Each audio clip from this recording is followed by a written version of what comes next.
Buen día, queridos alumnos, ¿cómo están? Espero que se encuentren muy bien. Bienvenidos a su clase de Historia de quinto grado. Y en esta ocasión le traigo un tema muy interesante que es la Revolución Mexicana. Y bueno, vamos a ver algunos datos, pues, por encimita, pero también vamos a ahondar en algunos de ellos, como datos curiosos, etcétera. Pero en sí, la Revolución Mexicana fue un movimiento en México, obviamente, que dio lugar a mucho de las cosas que tenemos hoy en día. Entonces, vamos a ver primeramente cómo fue la revolución. En clases pasadas habíamos visto lo que era el porfirismo, en los cuales, bueno, pues Porfirio Díaz trajo toda la tecnología habida y por haber de aquellos años en Europa, se las trajo a México, porque bueno, México estaba estancado en la pobreza, en las malas inversiones de muchos presidentes. Y sin embargo, aunque anteriormente habíamos tenido al benemérito de las Américas, Benito Juárez, pues ya no pudo fungir más su función porque pues muere, ¿verdad? Después de promulgada la ley de reforma. Entonces, el porfirismo nos enseñó que hubo muchos adelantos tecnológicos, pero por encima de las clases sociales.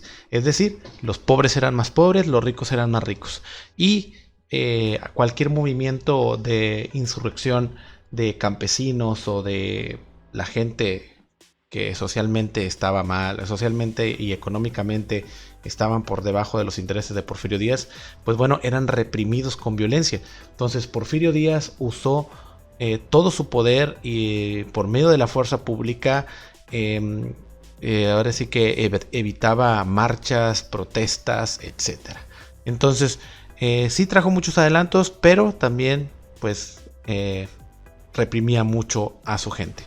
Entonces el maderismo y el inicio de la Revolución Mexicana. ¿Cómo aparece Francisco y Madero?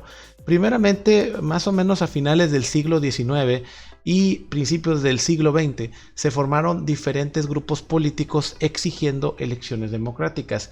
Imagínense en aquella época donde Porfirio Díaz tenía todo el poder y si alguien quería hacer algo que a él no le gustaba, pues se le reprimía con violencia. Entonces, esos grupos políticos no eran bien vistos, inclusive algunos pudieron ser víctimas de violencia al reprimirlos, ¿verdad? Y bueno, en 1908, esta es una fecha muy importante, en 1908 Porfirio Díaz concedió una entrevista a un periodista estadounidense llamado James Krillman, en las que pues afirmó que él ya no iba a competir en las elecciones de 1908.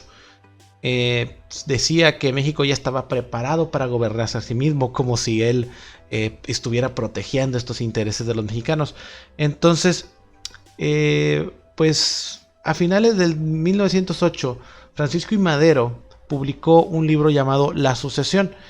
En este libro llama, pues vaya, ahora sí que critica duramente lo que es el gobierno porfirista y pues al año siguiente funda un partido que se llama Partido Nacional Antireeleccionista. Madero obtuvo un gran apoyo durante toda su campaña, pero Díaz para Díaz era un peligro Madero. Entonces Díaz retira lo dicho, prácticamente dice yo no dije nada, entonces lo manda a encarcelar mientras se realizan las elecciones y Díaz gana nuevamente las elecciones de ese año. Entonces Madero, al ver esto, escapa de la cárcel donde lo tenían en San Luis Potosí y huye hacia Estados Unidos, prácticamente huye a San Antonio, Texas, y publica desde allá el Plan de San Luis, que este plan fue redactado mientras él estuvo preso en San Luis Potosí y pues lo publica desde Estados Unidos. Y bueno, en este Plan de San Luis convoca a levantarse en armas contra el gobierno de Porfirio Díaz el 20 de noviembre de 1910. Entonces, prácticamente este Plan de San Luis convocaba a hacer la revolución o iniciar la Revolución Mexicana.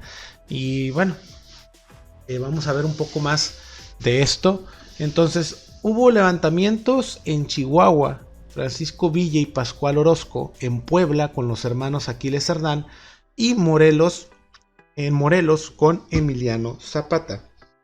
En mayo de 1911, Díaz renuncia a la presidencia y se queda de interino Francisco León de la Barrera. Prácticamente el plan de San Luis fue que exigía que Porfirio Díaz pues se fuera, ¿verdad?, del país.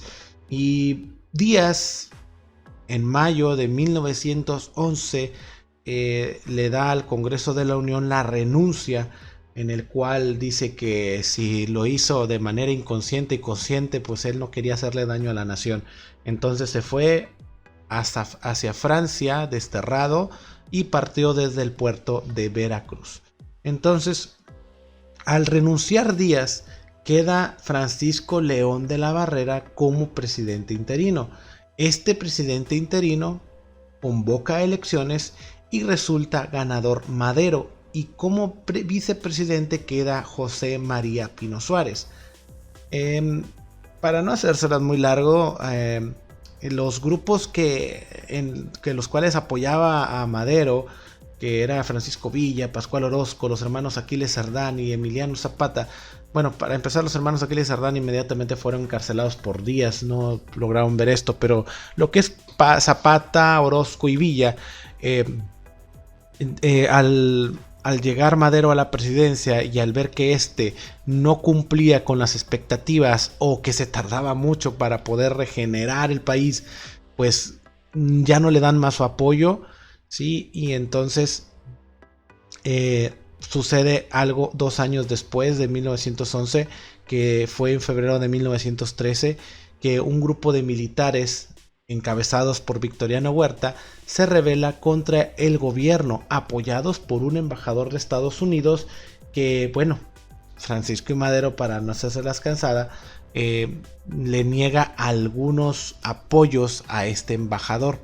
Entonces el embajador va y habla y dice a Estados Unidos que pues están en riesgo los intereses y los inversionistas extranjeros, sobre todo los estadounidenses. Entonces esto no le gusta a Estados Unidos y, bueno, de cierta manera el embajador, que se llamaba Wilson, pues de cierta manera por ahí se inmiscuye con Victoriano Huerta y le hacen prácticamente un 4 a Madero. Entonces estos combates duraron 10 días y fue conocido como la Decena Trágica. Para esto hubo algunas revueltas porque encarcelaron a Félix Díaz, que era sobrino de Porfirio Díaz y se rebelaba contra el gobierno de Madero. Entonces, para contener estas rebeliones, Madero manda a Victoriano Huerta a contenerlas, pero al momento de contener estas luchas, pues como que Victoriano Huerta las retrasaba y como que impedía para que Madero, al llegar a Palacio Nacional, pues se encontrara con la trifulca. Y a Victoriano Huerta le acompañaba el hermano de Francisco y Madero, ¿sí? Y este lo acusa con su hermano, por el presidente, de que Victoriano Huerta puso muchas trabas, que era un traidor, etc. Sin embargo, Francisco y Madero no le cree a su hermano. Victoriano Huerta reafirma su lealtad hacia Madero y Pino Suárez, y pues lamentablemente pasó lo que pasó. Entonces Madero y Pino Suárez fueron apresados después del hermano de Madero, que fue torturado y asesinado, y fueron obligados a renunciar a su cargo para que Huerta usurpara la presidencia. Prácticamente se lo robó. Entonces Victoriano Huerta manda a apresar a Madero y a Pino Suárez, pero en el camino fueron asesinados, ¿sí? Entonces por ahí hubo esa oscuro historia de México durante la Revolución Mexicana y todavía lo que le sigue. Entonces, durante la dictadura de Huerta, pues Huerta asume la presidencia y anula la democracia y la libertad por la fuerza militar. Habíamos salido de una dictadura porfiriana y nos metimos a unos 2-3 años de gobierno maderista y nos volvimos a meter a una dictadura totalmente de Huerta. Entonces Huerta recibe apoyo de grandes hacendados, militares, religiosos y casi de todos los gobernantes del país, menos de Venustiano Carranza, que ahorita vamos a hablar de él. Entonces, la Cámara de Diputados se opuso al gobierno de Huerta. Cuando Huerta usurpa la presidencia, la Cámara de Diputados totalmente se opuso. Entonces, por ahí un diputado hizo más voz de lo que pudo haber hecho y bueno, lo asesinaron repentinamente. La Cámara de Diputados exigía justicia hacia el asesinato de ese diputado, pero Huerta decide disolver la Cámara de Diputados y prácticamente asumió un cargo extra y pues la Cámara de Diputados se encargaba de legislar y de aprobar leyes, pues prácticamente Huerta tenía todo el poder. Entonces, Venustiano Carranza afortunadamente actúa. Él es gobernador de Coahuila y elabora el Plan de Guadalupe, en el que desconoce totalmente el gobierno de Victoriano Huerta y se autonombra jefe del ejército constitucionalista. Entonces, a su lado se levantan Obregón, Villa y Zapata. Claro, van a tener el apoyo estos cuatro. Entre estos cuatro, ¿sí?, derrocan el gobierno de Huerta.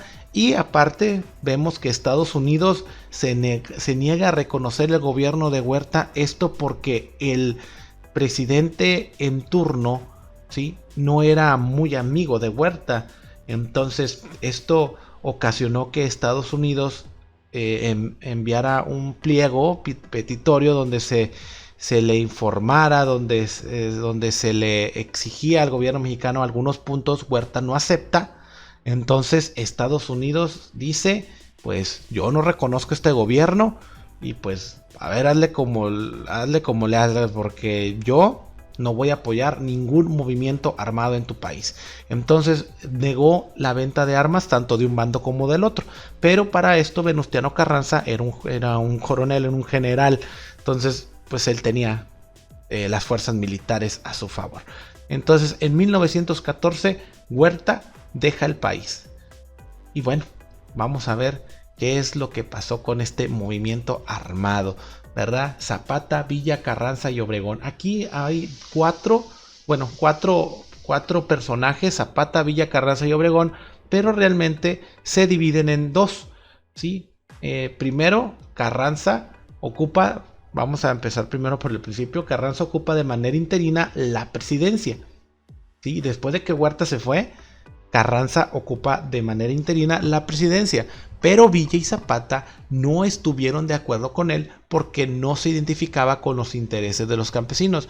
Carranza era un soldado, era un militar. Entonces Villa y Zapata eran parte del pueblo. Villa peleaba por los campesinos del norte y Zapata peleaba por los intereses de los campesinos del sur.